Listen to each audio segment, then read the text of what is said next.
Hey y'all, I'm Tyler, and this is Outbound Sales Lift, where you can elevate your SDR team and transform your sales development efforts. Thanks so much for listening. If you enjoy this show, please consider dropping us a rating to help others find us, and you can also subscribe to get each episode delivered straight to you on Tuesdays, right when they're released. On today's episode, we're going to be covering ICP, which means Ideal Customer Profile, and I've got the pleasure of being joined by Kellen Casebeer. Hey, Kellen, how's it going? Doing well, Tyler. Good morning. Good morning. All right. Awesome. Kellen is a senior sales advisor at Sales Driven Agency. He's also the founder of a sales community called the Speakeasy. And Kellen, when we think about ICP, what is an ICP and why should an SDR care about it? I think simply put, ICP is like who we sell to, right? And that's super simplified. And I think it gets glossed over how important that is. To go a little deeper is like ICP to me is specifically who do you sell to, or rather who loves to buy your products out of a broad market. And the more specific we can get of who are the people that love us versus kind of like the broad demand in that market, the more easily we can like find them, write messaging specifically to those people. They'll respond to them better, higher conversion rates, just overall wins. And so to me, there's a lot of refinement on like copy and messaging and channels and all this stuff.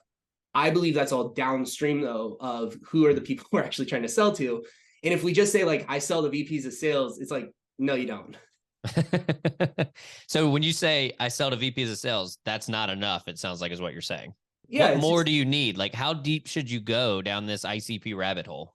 I think the deeper you go, the better you are, but you have to balance that with, you have to hit your numbers and metrics. You have to be doing activity every single day with the potential to get like your metrics, but every unit of energy into like understanding your ICP better, like is a multiplier, like a small multiplier on those efforts, right? Yep.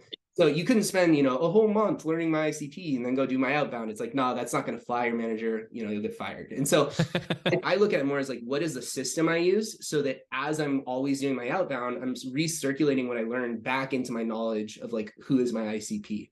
And the example of like the VP of sales, it depends. It depends what you sell, right? Because, there's that company Pavilion. They sell coaching cohorts to sales leaders, right? And generally it means tech sales leaders. So like if I'm selling for Pavilion, I might say I sell to VPs of sales. And if I go on LinkedIn, probably most VPs of sales might be the right people. Yep. But like, let's say I sell outreach.io, right? Yep. And a sales engagement platform. And let's say I sell to VPs of sales because I know that, so to speak. Well, I'm going to presume that that's because they're the strategic decision maker of the sales department. Outreach is for people who have teams of people running outbound who need sequences, things like that. And so to say I sell to a VP of sales, it's like there's plenty of companies with just one person in sales and they're called the VP, right? Yep. That's not a person probably for outreach, right? And so I think it's like, while the assumption of like VP of sales, it's mostly true, there's 100,000 SDRs reaching out to the VP of sales. And if you're the one person who goes so far as to be like, I reach out to VP of sales of tech companies doing 10 million plus in revenue with at least 8 SDRs. Yep. Now you just made it so every other person reaching out being like, I sell the VPs of sales, that guy's like, your girl is like, no, like they're going to ignore them. And you're the one that sounds like you know what you're doing because you're willing to like divide it down to a much smaller market or like a smaller target. It's interesting. Do you think it's the SDR's responsibility to kind of figure that out and narrow that scope? Or should this really be like the SDR leader or other executives in the company who maybe figure this out and kind of can just communicate that VP of sales, 10 million, 8 SDRs? Like, should that be others in the organization figuring it out? Or should that be on that SDR doing the outreach? Yeah, I think it's both. So your company, I believe, definitely has the duty to give you this, right? Yes. But there's limitations, right? So one is if you think of the feedback loop within a company, if you're an SDR today with the product you have today, the messaging you're told to give is what the marketing team decided 4 quarters ago and then have been producing the documents for. Yeah. Right. And so it's just a slower feedback loop. Like they're telling you this. And also there's a limitation of training, which is like, I have to generalize to train to something. And then like the anomaly, like hyper specific things, I can't train that up front. It's nuanced, it's in the weeds, it's not the right stuff. So as an SDR coming in day one, like turn your brain off, learn the ICP, your company is training you stuff that's built to be successful. So I do believe start there. But I think if you're an SDR who wants to be a great salesperson, or you want to start a business one day, or you just you don't want to do your job really well. You should see it as, if I can understand my market better than anyone else, I'll be better. And I would never tell you to just rely on your company to be the person to like get you there, because you're on a team of however many other people with the exact same training. How do you stand out just doing the same stuff? If you're an SDR out there then, and you want to be better, you want to go deeper, and you want to understand your ICP better than anybody else on your team or on your competitors' companies' teams, right? Because you're all competing for that mind share of your prospects' attention. How do you get better at understanding that ICP if you want to go that extra step? Yeah, I can think of a bunch of ways. Okay, so one of the ones that's like kind of a classic is just like, if you've booked meetings that went well, asking if you can get more time on their calendar to just talk to them and straight up ask. I reached out to you because I saw this. You took the meeting. It sounds like things went well. Do you mind sharing what specifically made this really attractive to you? I think that's one. So like customer interviews. I think another one is just like market research in general. Go, people write reviews, like all of this information's out there. So go find out. The way I train it oftentimes is understand like, what do people hate about what you're selling? Right. And then just be like the person who can bring that to light right away. Yep. Right. So if I was selling like marketing services, right? Like I advise a bunch of companies to do digital marketing. A lot of them are calling and going like, hey, Tyler, like we help business owners drive leads to their website. Like, would that be worth setting up a call? Right. And I tell them like, hey, every business owner wants 20% more qualified leads, yet thousands of millions of those calls happen a day and people say no. Why? Yep. Right. And the answer is not that they don't want the thing you said, it's that they don't believe you. Right. Because it's just like, you're just promising something out of context. And so what I train is like, why not call that same person and be like, Tyler, I know you get 500 calls a week from people telling you they can put 20% more leads coming through your pipeline, and you tell them no or hang up.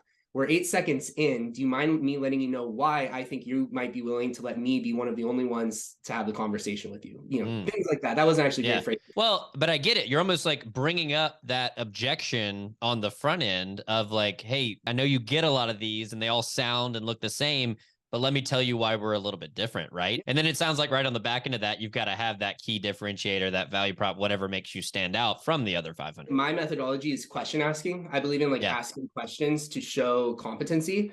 And so when I do that, if they say, hey, I don't normally take these, but go ahead, right? Yeah, go ahead. I just be like, awesome. Look, if I were to tell you right now what I do, you'd hang up then because it would be completely out of context. Can I ask you 3 questions, including this one, in order to put a little bit more behind it? Yep. Yes.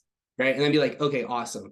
First, underhand softball question. All those calls you get that you hang up on, what is the number one thing that you don't believe about what they say? Right. Yep. Something like that. Whatever that thing is, I think a good question is, what do you not believe? Well, they don't know my business, blah, blah, Yep. right? And so then I would go, okay, great. So if you don't mind me being really direct, are you of the belief that digital marketing agencies could not help your business? Is our industry more or less a scam? Right. And if they go like, no, it's not that. And I go, okay, we're not a scam. I've got $1 million business. It's not a scam. Right. What are you talking about? And so then if you go, okay, great. So if you believe that this thing can work, but most of them you believe wouldn't work for you, what are they not seeing that you think is really important?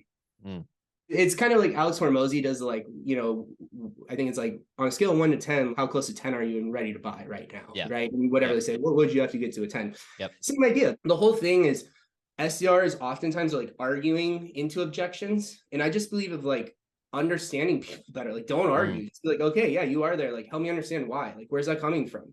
Right. And it sounds like these questions too, Kellen, are almost like giving you that data to better understand this ICP, to understand this person, what their problems they're going through, what their business looks like, what keeps them up at night, like all these things. If you ask the right questions, you're almost doing that market research just by having conversations, right? 100%. And then you can leverage those answers to make your next call a little bit better, because now you can say, well, hey, I was just talking to so-and-so and they said that they were, as an agency owner, they were facing blank, right? And you're speaking now from a place of understanding and perspective versus just like, well, yeah, here's what they told me to say. Yeah. And also I think it's about, you're asking these questions, like you're saying, it's like, it gives you this experimentation like opportunity. And one of the other things too is like, there's what you say, there's how you say things. I'm a big believer in professionalism spectrum. A lot of people, SDRs, tend to be like, all right, I'm in this new company. It's this big company, it's this thing. I have this role, I have a boss.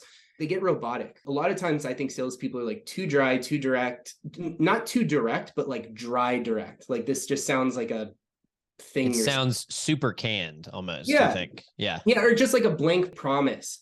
Yeah. Right? It Where it's feels kind of empty probably too, because the SDR probably doesn't really believe it anyways. It's just like, well, that's just what I was told to say. So exactly. I have a friend who is a professional opera singer actually, and he's a cold caller. He sells cybersecurity. But like, that's such and an so interesting dynamic. Opera singer and cold caller. yeah, he was also on that show, The Granite Games, that like The Rock hosted. He's like a freak. Okay. He's just like a freak Jack of all performer. trades. I like Yeah. it. But like he ran a cold call workshop one time for my Slack group. And the thing he was talking about was like matching frequency or energy. And he was like, you know, you call the guy and they're like, is this a cold call? He's like, what do you want to say? Like, what's the honest thing? Right. And people are like, it is a cold call. He's like, no, go further. Right. And like, I don't know if I can swear, but he's like, this is an effing cold call. Right. And like, basically the idea was a lot of times sales dev reps try to like be professional, try to kind of like have their pattern they want to follow. That's not human interaction. That's not a fun human interaction. Right. And so my buddy Michael, like he's all about meet their energy, like call them on it. Right. Like, oh, is this a cold call? Like, yeah, this is a cold call. Like that's exactly what's going on here. Right. And being willing to be like the one person who's bold enough to like call it like it is, bring it, you know, be really direct. Like you said, it's just you learn your market. Like you might find out that like really direct doesn't work. You might find out that like making jokes doesn't work. But honestly, I think that if you think of like the personas we sell into, a lot of times they're very direct, executive, like to the point. That's all true. And so it's like you need to be direct, but a lot of times when you're like people who deal with direct people are a little bit like fearful of them. Yes. Right. Or they place themselves under them. And that's not a good place to come from. So really, I'm like, I want to take it to them. And I want to be like, look, I know what you're going to be feeling like. I know your attitude towards this, but here I am anyways. And like, if you think I'm just an idiot calling you for no reason, great. But I have a reason. Are you willing to hear it? Well, hang up on me, which they would, right? If they truly think that. But I agree. It's a little bit of that challenger mentality too, of being able to think like I am a peer and not just a little SDR, you know, the little engine that could. Like you've got to come in from a place of confidence and strength. And I think to what we've been talking about, understanding who's on the other end of the phone or who's likely to be on the other end of the phone and really getting into that ICP, not just defining like their job, but also maybe defining who are they, right? What are their values? What do they care about? What do they read? What podcasts do they listen to? Like go and do and interact with those things so you can try to walk a day in their shoes. Now you're never going to be like able to like be a VP of sales for a day, but you can certainly understand like, what do they think about? What do they talk about? Who do they talk to? What do they read? What do they engage with? And you go and try to engage with those things and understand those things so that then you're speaking from that place of it's more peer-to-peer, even though you don't have the same job level. That doesn't matter. You are still a human being. They're a human being. And if you speak like that, you'll have better conversations. Yeah, 100%. I use the term dilemmas for what I want to understand about people, which comes from jujitsu, actually. As you know, I steal a lot from that. But the term of dilemma in jujitsu is I can put you in positions and be doing things where you have to react, but I know that you only have 2 reactions you can give, and I have an answer to each of them. And that's a dilemma. So it's like a great jujitsu practitioner might win. Like they'll know they won, not just when they get like the submission, but, oh, I got you in this dilemma. Like, oh, I have you here. What are you going to choose? Right. You know, so it's like almost like a game of chess. It sounds like you kind of put people, you put people into a circumstance and you're wanting an A/B reaction. You kind of know where you're going either way. Exactly. Yeah. And work, we're all in dilemmas, right? So every day we're in a dilemma in this interview right now because it's like, well, Kellen could say something and I've got to go one of 2 directions, right? Or vice versa. Well, and not even just that, but like think of a business owner, right? The business owner who I'm calling about 20% more leads. The dilemma they're in is I am certain they want to grow their business and make more money. Yep. And I'm calling them about that. Right. So that's one side of dilemmas. Like one path is like, do it. But why are they not doing that? Because they're in the dilemma of they don't trust me and they get a lot of spam calls like this. Yep. Right. And so sometimes people call and they're just talking about the upside. Sometimes people call and talk about the downside. Hey, you know, you probably don't trust these. I want to call it like it is. Hey, Tyler, I know that you need to grow your business. You're not a marketing expert. And if you're going to do it, you need to lean into some marketing expertise. But you get like 500 calls a day and like 498 of them sound like an absolute joke to you. Right. We're 8 seconds into this one. So maybe I'm not one of the jokes to you. Do you mind me asking you a couple of questions to see if we can help you with that dilemma, or would that be a complete waste of your time? Yeah.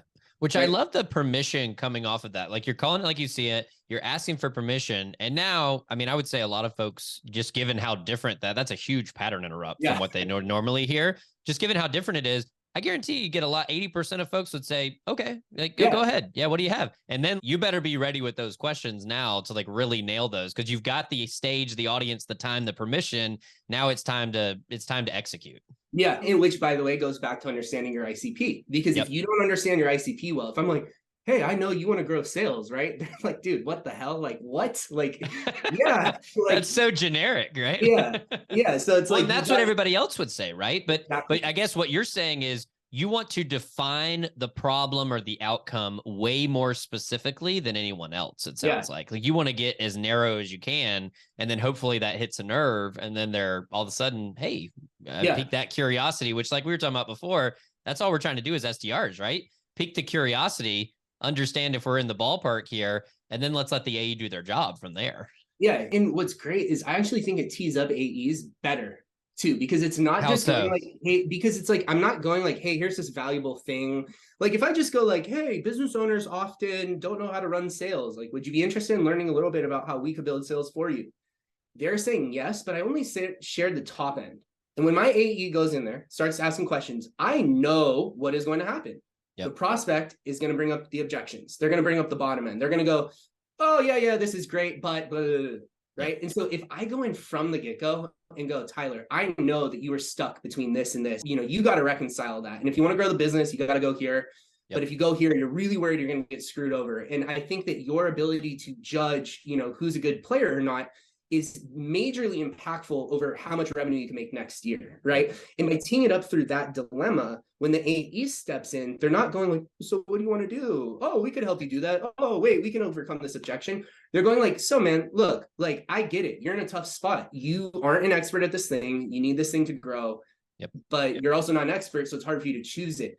Now, I'm not here to try to tell you what you need to do. I'm here to be a resource and go in your discovery, like whatever questions you have, but it's much more consultative. It's cutting through all of the BS-ery, because prospects are like scared to admit pains because they think we're going to pounce on them. So if we say, I know the pain, but I also know the other side of why you don't do something about it, now it doesn't feel like I'm like trying to just drive them forward. It's like, no, I get it. Like, you're in this thing and we're going to like reconcile that together. Yeah, I'm glad you brought up pain. Like when we think about defining an ICP in sales development, is understanding the prospect's pain or potential pain, is that a big part of it, you think? Yeah, to me, the dilemma thing is that, because I just say it as like, I think you need to know their pains, but you need to understand why they have those pains and they're not solved. And you need to realize, like, no offense to like, let's say you're 100K SDR, great SDR. It's like, we're talking to $1 million earner.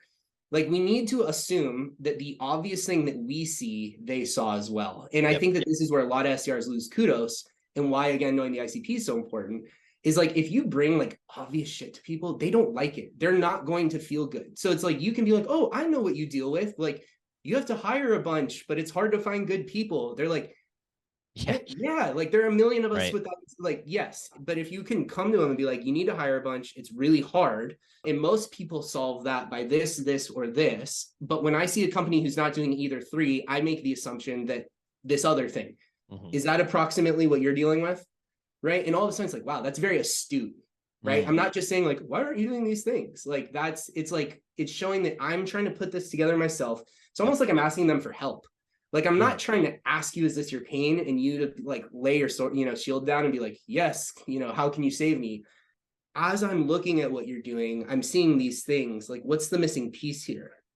Right. And by making it so that they are incentivized to answer, because it's almost like, again, going back to the dilemma, if I can phrase this in a way where the dilemma is like, there's this obvious thing you could be doing to help this, but you're not, help me understand why. You're going to get the objection, but you don't sound like you're trying to sell them and that you're going to overcome it. You sound like you're aligning on their positioning. Right? Alex Hormozy has this quote that's like, prospects buy from the person that they believe understands them the best. Right. And I think that that's what this is. It's like, I'll use the analogy of cats, right? So cats are wired to like pounce, right? They're predators. And when a cat has like a mouse walking by it, it will shake, right? Because what's going on is its physiology is telling it to pounce, attack, kill. Right. But it is consciously trying to withhold itself, because every bit it waits, it's like percentage likelihood of success increases. Right. And so cats will physically shake from this because they have like competing like nerves firing. like attack, wait, and so they'll shake. I think sales dev is like the same stuff. If you think that you have enough to book a meeting, great. If you go one question deeper, you're only going to probably get better. And so to me, it's like, how can you be the person who's patient enough to hold a conversation, to talk about real pains and not just jump on them so that you sound like you're out of context, and be like, all right, Tyler, hey, look, I know every company needs to grow. And it's great that like we're having a conversation about how we can bring in more opportunities.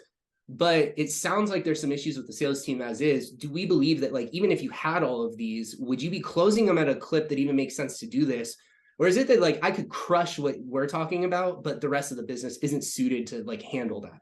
Yeah. Right. Being able to think forward and like think in context of like what actually is going on, not just like my little silo, makes me a business partner to them. Right. They're happy to have the conversation because I don't come off like, you know, it comes off like I am actually being empathetic. You know, people use these words, empathy, provide value, like all these things, but they're almost never genuinely that. Well, they never actually happen. I mean, and I like what you said about the Hormozy quote. And I always say you want to seek to understand before we seek to prescribe. I think a lot of SDRs come in leading with like, well, we do this and we do this and we can help you with this. And this is how we do it. And this is how we're better. Like, don't you want to chat about that? Is it crazy to grab 20 minutes now? Versus like, there's no understanding, you know? And usually when I hear calls that go that way, I usually go back and I say, so before you asked for that meeting, what did you understand about their business that you thought they would be a good fit to have a 30-minute meeting with our AE? Like, what did you understand? And usually, I mean, I don't, you know, I just knew they picked up and it sounded like they were interested. So I went for it, you know? Sales, bro. Yeah, exactly. Because I was the cat and I needed to pounce, you know? And I get like, there's that competing priority for SDRs too, of like, I need to book meetings. I have a quota over my head. And if I don't get enough AE time, I'm like on their calendar from me, I don't get paid. So I get that competing priority. But you can, I think, rush that process and miss the whole seeking to understand. And then you have no-show rates through the roof, right? People don't show up. People don't understand what you do. People don't care because you actually just like shoved a meeting down their throat. And some people just say yes to get you off the phone. Right. Yeah. Well, and also, I mean, it's just, that's the dilemma of the sales SDR. Like that is the dilemma. That's exactly what I'm talking about, where it's like understanding an SDR. Cause it's like, imagine going to SDRs and just telling them like, hey guys, you can't just pitch to everyone. We got to make sure they're qualified. Yeah. Right. Like that is lacking empathy, because it's way better if I go, look, I know you make 100 calls a day. You maybe get 5 conversations. And if you're not booking one of those, you're really stressed because you might be missing your number. And so I understand that every person you talk to, you need to maximize the opportunity for it. Yes. Right. That's meeting them with the dilemma and then going, look, I need you to understand that if you're talking to the person you could help and you don't ask the right questions, they will say no to you, even if you're the perfect product. And so while you're coming at this trying to get everything you can from it, you'll actually get more by spending more time being willing to go into like their current situation, what they're dealing with, where they want to go. Then you're going to really be able to crush it. Yep. Right. And when you can teach that to an SDR, it's actually really easy to help them understand like your prospect is doing the same thing. Just like you need to convert something, they're also. So it's like, and it's funny because that's what drives buying the known brands. It's what drives low deal prices, right? Because a lot of times it's like, if we have an established great fit, it's like, oh, like, yeah, I need more sales, so I'll buy, a sales advisor, right? Yep. Like if that's all you've established, they're going to go with the budget thing because there's no scope, there's no success metrics, there's no specificity, there's no risk in that, there's nothing, right? And so if someone comes to me and they're like, oh, we need a sales coach, our budget's $2,000. It's like, yeah, I could probably go like, yeah, sure, I'd do that. But like, you want to be like $2,000. How'd you come up with that number? Right. Where'd you pull that from? Yeah. Right. And then like, you expect $2,000 to be able to produce $1 million more and close one revenue this next year. Yeah.